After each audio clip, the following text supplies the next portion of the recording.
I had two placements while I was in the Bosch Fellowship. One was in Berlin at the Bundesrat. I worked for the Committee on European Union Questions.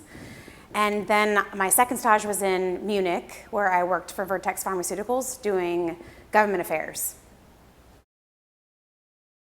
I think probably as a whole, the most instructive seminar was probably our first seminar, which went all around the country, simply because we were able to learn about all different kinds of cities, all different kinds of cultures, the distinct differences between Hamburg and Munich and Berlin and Dresden and Stuttgart. And we were there at a particularly auspicious time because we were right in the midst of an election season. And so we were able to keep tabs on that throughout the country, which was really valuable.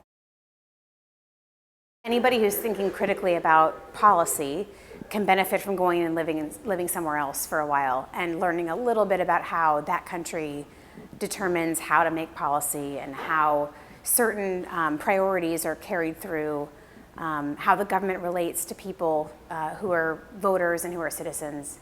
And that I've definitely carried back with me, and it hopefully makes me a little more creative in my job.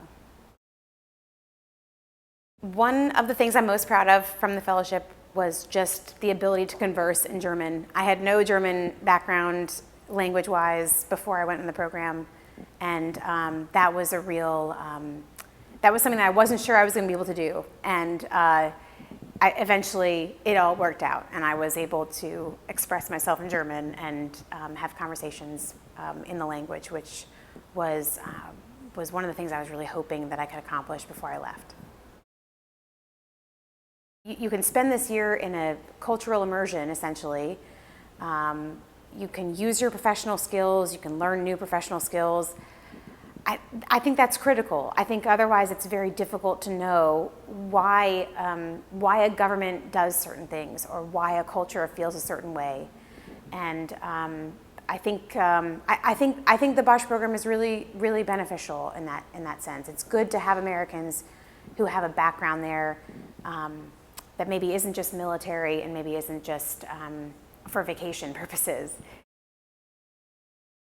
Learn as much German as you can. Just focus on learning the language, especially at the beginning, because that's going to be crucial. And I'm speaking obviously to the people who don't already speak it or who aren't already very fluent in German. But that was an important touchstone and an important thing to keep in mind.